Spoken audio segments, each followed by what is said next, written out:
Chapter 13. Public Services and Duties, 1749 to 1753. Peace being concluded, and the association business therefore at an end, I turned my thoughts again to the affair of establishing an academy. The first step I took was to associate in the design of a number of active friends, to whom the Junto furnished a good part. The next was to write and publish a pamphlet entitled Proposals relating to the Education of Youth in Pennsylvania. This I distributed among the principal inhabitants gratis, and as soon as I could suppose their minds a little prepared by the perusal of it, I set on foot a subscription for opening and supporting an academy. It was to be paid in quotas yearly for 5 years. By so dividing it, I judged the subscription might be larger, and I believe it was so, amounting to no less, if I remember right, than £5,000. In the introduction to these proposals, I stated their publication, not as an act of mine, but of some public-spirited gentleman, avoiding as much as I could, according to my usual rule, the presenting myself to the public as the author of any scheme for their benefit. The subscribers, to carry the project into immediate execution, chose out of their numbers 24 trustees, and appointed Mr. Francis, then Attorney General, and myself to draw up constitutions for the government of the academy, which being done and signed, a house was hired, masters engaged, and the schools opened, I think, in the same year, 1749. Trench Francis, uncle of Sir Philip Francis, emigrated from England to Maryland to become attorney for Lord Baltimore. He removed to Philadelphia, and was Attorney General of Pennsylvania from 1741 to 1755. He died in Philadelphia, August 16th, 1758. The scholars increasing fast, the house was soon found too small, and we were looking out for a piece of ground, properly situated, with intention to build, when Providence drew to our way a large house ready built, which, with a few alterations, might well serve our purpose. This was the building before mentioned, erected by the hearers of Mr. Whitefield, and was obtained for us in the following manner. It is to be noted that the contributions to this building being made by people of different sects, care was taken in the nomination of trustees in whom the building and ground was to be vested, that a predominancy should not be given to any sect, lest in time that predominancy might be a means of appropriating the whole to the use of such sect, contrary to the original intention. It was therefore that one of each sect was appointed, viz., 1 Church of England man, 1 Presbyterian, 1 Baptist, 1 Moravian, etc. Those, in case of vacancy by death, were filled it by election from among the contributors. The Moravian happened not to please his colleagues, and on his death they resolved to have no other of that sect. The difficulty then was, how to avoid having 2 of some other sect by means of the new choice. Several persons were named, and for that reason not agreed to. At length one mentioned me, with the observation that I was merely an honest man, and of no sect at all, which prevailed with them to choose me. The enthusiasm which existed when the house was built had long since abated, and its trustees had not been able to procure fresh contributions for paying the ground rent and discharging some of the other debts the building had occasioned, which embarrassed them greatly. Being now a member of both sets of trustees, that for the building and that for the academy, I had a good opportunity of negotiating with both, and brought them finally to an agreement, by which the trustees for the building were to cede it to those of the academy, the latter undertaking to discharge the debt, to keep for ever open in the building a large hall for occasional preachers, according to the original intention, and maintain a free school for the instruction of poor children. Writings were accordingly drawn, and on paying the debts the trustees of the academy were put in possession of the premises. and by dividing the great and lofty hall into stories, and different rooms above and below for the several schools, and purchasing some additional ground, the whole was soon made fit for our purpose, and the scholars removed into the building. The care and trouble of agreeing with the workmen, purchasing materials, and superintending the work, fell upon me, and I went through it the more cheerfully, as it did not then interfere with my private business, having the year before taken a very able, industrious, and honest partner, Mr. David Hall, with whose character I was well acquainted, as he had worked for me 4 years. He took off my hands all care of the printing office, paying me punctually my share of the profits. The partnership continued 18 years, successfully for us both. The trustees of the Academy, after a while, were incorporated by a charter from the governor. Their funds were increased by contributions in Britain and grants of land from the proprietaries, to which the Assembly had since made considerable addition, and thus was established the present University of Philadelphia. I have been continued one of its trustees from the beginning, now near 40 years, and have had the very great pleasure of seeing a number of the youth who have received their education in it distinguished by their proven abilities, serviceable in public stations, and ornaments to their country. The institution was later called the University of Pennsylvania. When I disengaged myself, as above mentioned, from private business, I flattered myself that, by the sufficient though moderate fortune I had acquired, I had secure leisure during the rest of my life for philosophical studies and amusements. I purchased all of Dr. Spence's apparatus, who had come from England to lecture here, and I proceeded in my electrical experiments with great alacrity; but the public, now considering me as a man of leisure, laid hold of me for their purposes. Every part of our civil government, and almost at the same time, imposing some duty upon me. The governor put me into the commission of the peace, the corporation of the city chose me of the common council, and soon after an alderman, and the citizens at large chose me a burgess to represent them in assembly.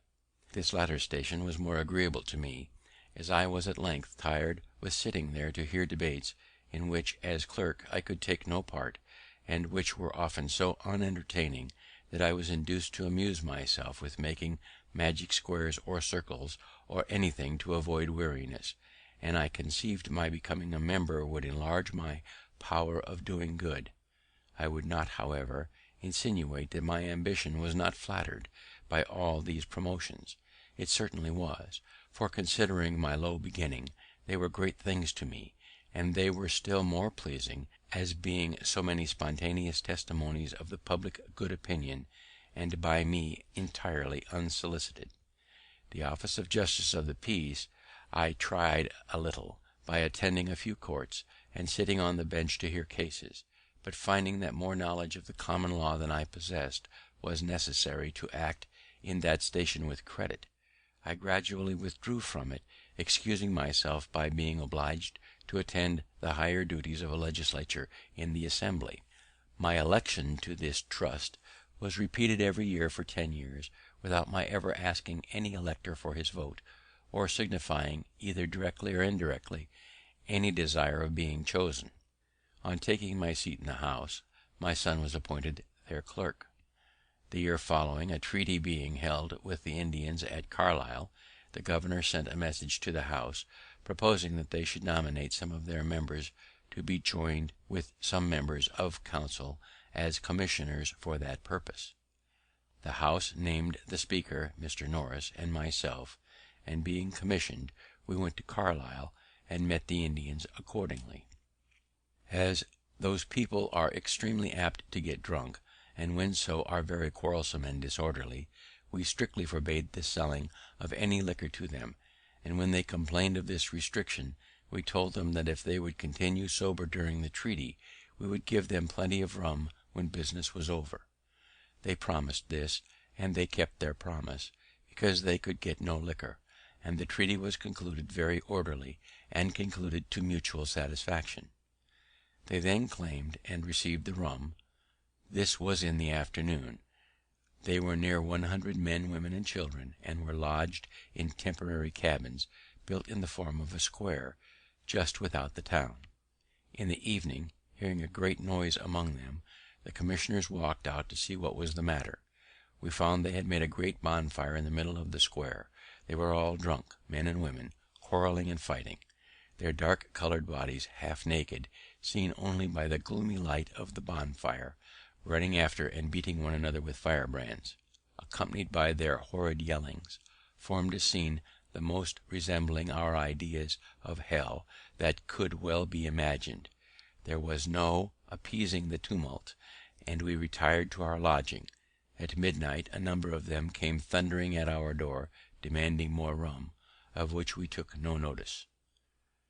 The next day, sensible they had misbehaved in giving us that disturbance, they sent 3 of their old councillors to make their apology. The orator acknowledged the fault, but laid it upon the rum, and then endeavoured to excuse the rum by saying, the Great Spirit who made all things made everything for some use, and whatever use he designed anything for, that use it should always be put to.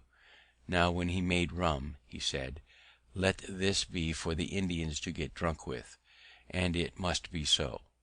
And indeed, if it be the design of Providence to extirpate these savages in order to make room for cultivators of the earth, it seems not improbable that rum may be the appointed means.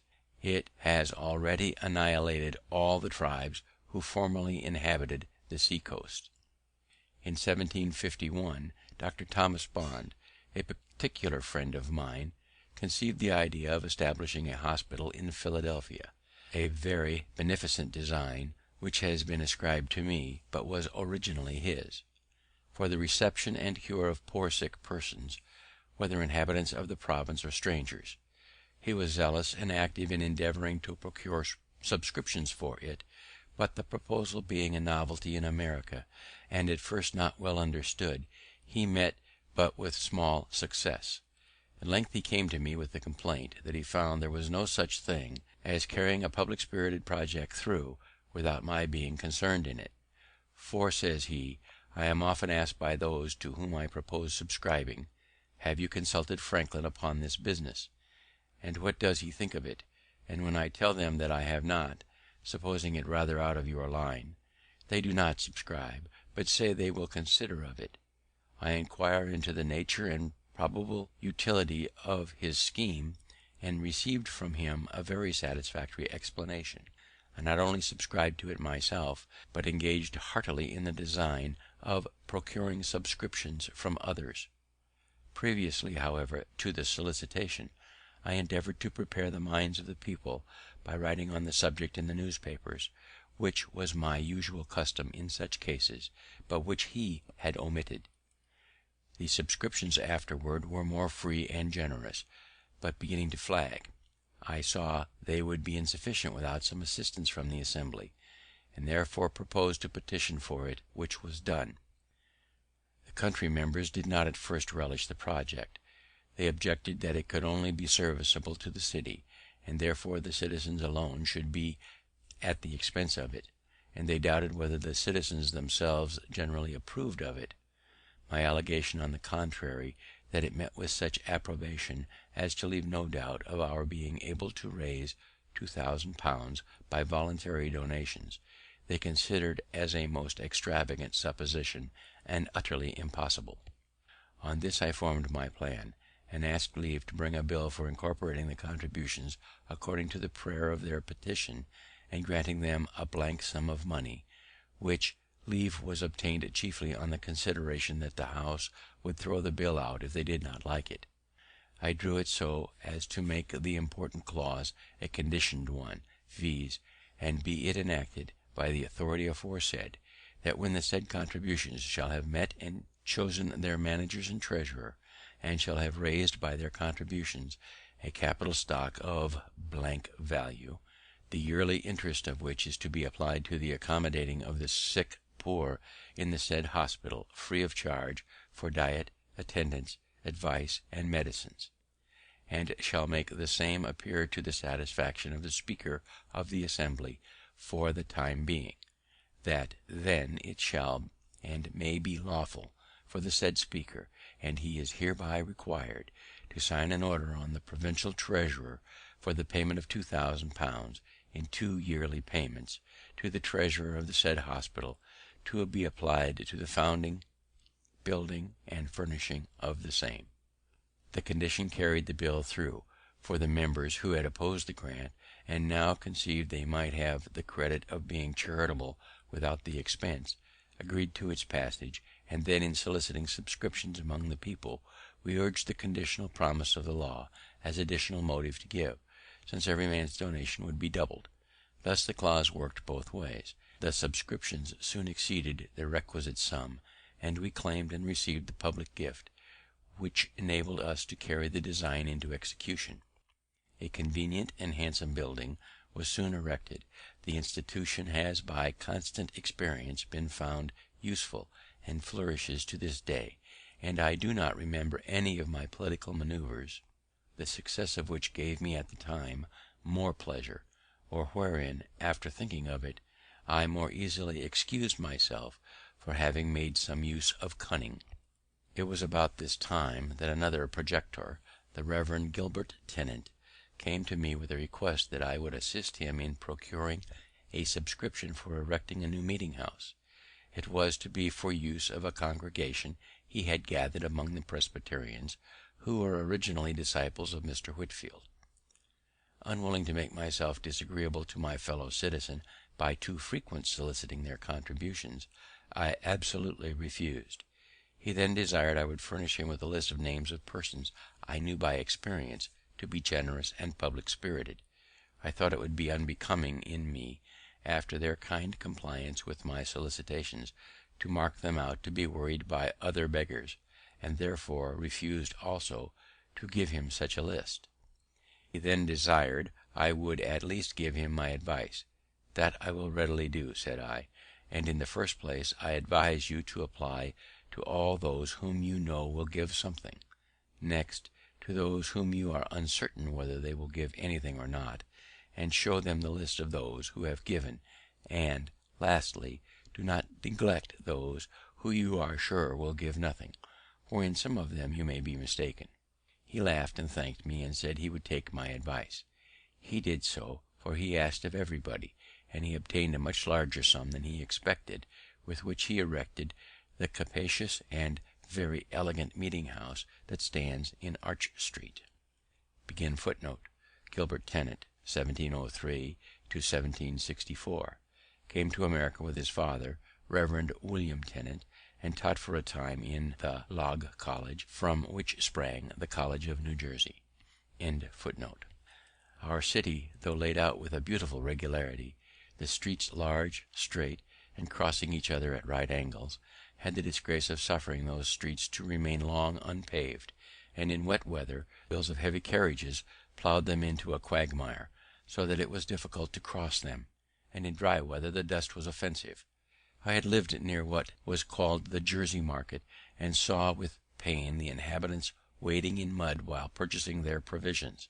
A strip of ground down the middle of that market was at least paved with brick, so that, being once in the market, they had firm footing, but were often over shoes in dirt to get there. By talking and writing on the subject, I was at length instrumental in getting the street paved with some stone between the market and the bricked foot pavement that was on each side next to the houses. This for some time gave an easy access to the market, dry shod; but the rest of the street not being paved, whenever a carriage came out of the mud upon the pavement, it shook off and left its dirt upon it, and it was soon covered with mire, which was not removed, the city as yet having no scavengers. After some inquiry, I found a poor industrious man who was willing to undertake keeping the pavement clean by sweeping it twice a week, carrying off the dirt from before all the neighbours' doors for the sum of 6d. per month, to be paid by each house. I then wrote and printed a paper setting forth the advantages to the neighbourhood that might be obtained by this small expense, the greater ease in keeping our houses clean, so much dirt not being brought in by people's feet, the benefit of the shops by more custom, etc., etc., as buyers could more easily get at them, and by not having, in windy weather, the dust blown in upon their goods, etc., etc. I sent one of these papers to each house, and in a day or two went round to see who would subscribe an agreement to pay these sixpence. It was unanimously signed, and for a time well executed. All the inhabitants of the city were delighted with the cleanliness of the pavement that surrounded the market, it being a convenience to all, and thus raised a general desire to have all the streets paved, and made the people more willing to submit to a tax for that purpose. After some time I drew a bill for paving the city, and brought it into the Assembly. It was just before I went to England in 1757, and did not pass until I was gone, and then with an alteration in the mode of assessment, which I thought not for the better, but with an additional provision for lighting as well as paving the streets, which was a great improvement. It was by a private person, the late Mr. John Clifton, his giving a sample of the utility of lamps by placing one at his door, that the people were first impressed with the idea of enlightening all the city. The honour of this public benefit has also been ascribed to me, but it belongs truly to that gentleman. I did but follow his example, and have only some merit to claim respecting the form of our lamps, as differing from the globe lamps we were at first supplied with from London. Those we found inconvenient in these respects. They admitted no air below, the smoke therefore did not readily go out above, but circulated in the globe, lodged on its inside, and soon obstructed the light they were intended to afford, giving, besides, the daily trouble of wiping them clean, and an accidental stroke on one of them would demolish it, and render it totally useless. I therefore suggested the composing them of 4 flat panes, with a long funnel above to draw up the smoke, and crevices admitting air below, to facilitate the ascent of the smoke. By this means they were kept clean, and did not grow dark in a few hours, as the London lamps do, but continued bright till morning, and an accidental stroke would generally break but a single pane, easily repaired. I have sometimes wondered that the Londoners did not, from the effect holes in the bottom of the globe lamps used at Vauxhall, have, in keeping them clean, learned to have such holes in their street lamps; but these holes being made for another purpose, viz., to communicate flame more suddenly to the wick by a little flax hanging down through them, the other use of letting in air seems not to have been thought of, and therefore, after the lamps had been lit a few hours, the streets of London were very poorly illuminated. Vauxhall Gardens, once a popular and fashionable London resort, situated on the Thames above Lambeth. The gardens were closed in 1859, but they will always be remembered because of Sir Roger de Coverley's visit to them in the Spectator, and from the description in Smollett's Humphrey Clinker and Thackeray's Vanity Fair. The mention of these improvements puts me in mind of one I proposed when in London to Dr. Fothergill, who was among the best men I have known, and a great promoter of useful projects. I had observed that the streets, when dry, were never swept, and the light dust carried away, but it was suffered to accumulate till the wet weather reduced it to mud, and then, after lying some days so deep on the pavement that there was no crossing but in paths kept clear by poor people with brooms, it was with great labour raked together and thrown up into carts open above, the sides of which suffered some of the slush at every jolt on the pavement to shake out and fall, sometimes to the annoyance of foot passengers. The reason given for not sweeping the dusty streets was, that the dust would fly into the windows of shops and houses. An accidental occurrence had instructed me how much sweeping might be done in a little time. I found at my door in Craven Street one morning a poor woman sweeping my pavement with a birch broom. She appeared very pale and feeble, and just come out of a fit of sickness. I asked who employed her to sweep there. She said, "Nobody, but I am very poor and in distress, and I sweeps before gentlefolks' doors, and hopes they will give me something." I bid her sweep the whole street clean, and I would give her a shilling. This was at 9 o'clock. At 12 she came for the shilling.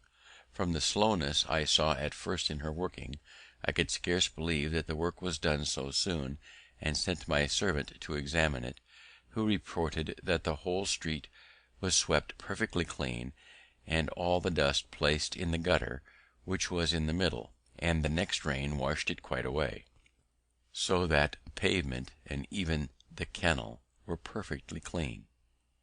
I then judged that, if that feeble woman could sweep such a street in 3 hours, a strong active man might have done it in half the time. And here let me remark the convenience of having but one gutter in such a narrow street running down its middle, instead of two, one on each side, near the footway; for where all the rain that falls on a street runs from the sides and meets in the middle, it forms there a current strong enough to wash away all the mud it meets with. But when divided into two channels, it is often too weak to cleanse either, and only makes the mud it finds more fluid, so that the wheels of carriages and feet of horses throw and dash it upon the foot pavement, which is thereby rendered foul and slippery, and sometimes splash it upon those who are walking. My proposal, communicated to the good doctor, was as follows: for the more effectual cleaning and keeping clean the streets of London and Westminster, it is proposed that the several watchmen be contracted with to have the dust swept up in dry seasons, and the mud raked up at other times, each in their several streets and lanes of his round; that they be furnished with brooms and other proper instruments for these purposes, to be kept at their respective stands, ready to furnish the poor people they may employ in the service; that in the dry summer months the dust will all be swept up into heaps at proper distances before the shops and windows of houses are usually opened, when the scavengers, with close covered carts, shall also carry it away; that the mud, when raked up, be not left in heaps to be spread abroad again by the wheels of carriages and trampling of horses, but that the scavengers be provided with bodies of carts, not placed high upon wheels, but low upon sliders, with lattice bottoms, which, being covered with straw, will retain the mud thrown into them, and permit the water to drain from it. Thereby it will become much lighter, water making the greatest part of its weight; and these bodies of carts to be placed at convenient distances, and the mud brought to them in wheelbarrows, by remaining there placed till the mud is drained, and the horses brought to draw them away. I have since had doubts of the practicability of the latter part of this proposal, on account of the narrowness of some streets, and the difficulty of placing the draining sleds so as not to encumber too much of the passage; but I am still of opinion that the former, requiring the dust to be swept up and carried away before the shops are open, is very practicable in the summer, when the days are long; for in walking through the Strand and Fleet Street one morning at 7 o'clock, I observed there was not one shop open, though it had been daylight and the sun up above 3 hours. The inhabitants of London, choosing voluntarily to live much by candlelight and sleep by sunshine, and yet often complain, a little absurdly, of the duty on candles and the high price of tallow. Some may think these trifling matters not worth minding or relating; but when they consider that though dust blown into the eyes of a single person, or into a single shop on a windy day, is but of small importance, yet the greater number of the instances in a populous city, and its frequent repetitions, give it weight and consequence, perhaps they will not censure very severely those who bestow some attention to affairs of this seemingly low nature. Human felicity is produced not so much by great pieces of good fortune that seldom happen, as by little advantages that occur every day. Thus, if you teach a poor young man to shave himself and keep his razor in order, you may contribute more to the happiness of his life than in giving him 1,000 guineas. The money may be soon spent, the regret only remaining of having foolishly consumed it; but in the other case he escapes the frequent vexation of waiting for barbers, and of their sometimes dirty fingers, offensive breaths, and dull razors. He shaves when most convenient to him, and enjoys daily the pleasure of its being done with a good instrument. With these sentiments I have hazarded the few preceding pages, hoping that they may afford hints which some time or other may be useful to a city I love, having lived many years in it very happily, and perhaps to some of our towns in America. Having been for some time employed by the Postmaster General of America as his comptroller in regulating several offices and bringing the offices to account, I was, upon his death in 1753, appointed jointly with Mr. William Hunter to succeed him, by a commission from the Postmaster General in England. The American office never had hitherto paid anything to that of Britain. We were to have £600 a year between us, if we could make that sum out of the profits of the office. To do this, a variety of improvements were necessary. Some of these were inevitably at first expensive, so that in the first 4 years the office became above £900 in debt to us. But it soon after began to repay us, and before I was displaced by a freak of the minister's, of which I shall speak hereafter, we had brought it to yield 3 times as much clear revenue to the crown as the post office of Ireland. Since that imprudent transaction, they have received from it not 1 farthing. The business of the post office occasioned my taking a journey this year to New England, where the College of Cambridge, of their own motion, presented me with the degree of Master of Arts. Yale College, in Connecticut, had before made me a similar compliment. Thus, without studying in any college, I came to partake of their honours. They were conferred in consideration of my improvements and discoveries in the electric branch of natural philosophy. Chapter 13.